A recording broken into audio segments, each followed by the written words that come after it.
Yo, what up, Street Talk, Street God, Street Vlogs are coming in the house. Alright, check out my new Tesla Model S. Tesla Model Sonata.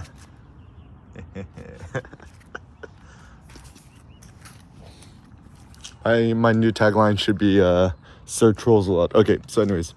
So art photography. I think art photography is the future, etc. So now that we got cameras and this and that, it seems what we want to do is become more artistic as photographers. Now, what does that mean? I think what that means is, when we look at this crazy world of ours,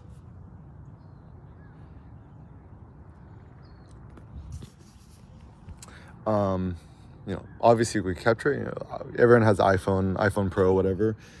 And I think what we're trying to do is we're trying to make more artful and artistic photos. So, for example, my Ricoh GR III went kaput pretty recently, and as a consequence, I've been trying to figure out more elegant solutions using iPhone with the Provoke camera. Works pretty good-ish, and overall frustrating. I went back to my closet, rummaging around, and actually my Ricoh GR III is actually still broken, but I was able to find a hack where it kind of turns on, kind of turns off, and put into like manual focusing mode and pre-focus at around like 0.3 meters. Just shot a bunch of photos, extra small. It's like, I have no idea if I'm hitting focus or not. And I shot like 900 photos yesterday.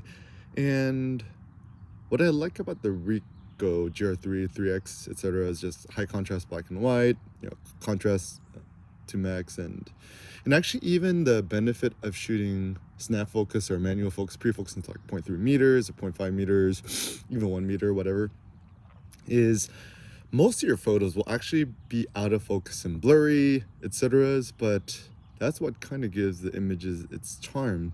So one of my thoughts is, perhaps in order to make more beautiful artistic photos, the goal is less precision, it's more disprecision or imprecision or kind of out of focusness, kind of like the more towards like the gritty, out of focus, blurry, unclear type of imagery, that EK aesthetic, right?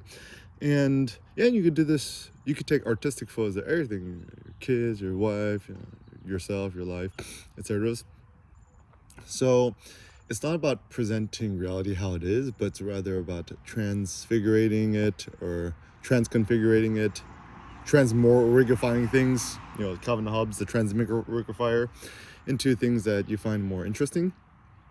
So yeah, so I think moving forward, aim for less precision in your photos, just shoot more high contrast black and white. Obviously you could do this in color too, but I think there's something, everyone has a different aesthetic taste, and I think that's a good thing.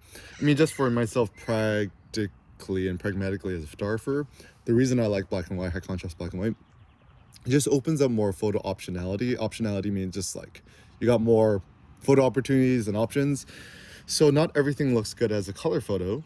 You need nice colors. But for the most part, everything looks good as a black and white photo. And, now that we're in the era of digital, black and white photography is has higher tolerance than color photography. So high ISO black and white photos aesthetically look more pleasing than high contrast color photos with high ISO. Is my thought. Even with the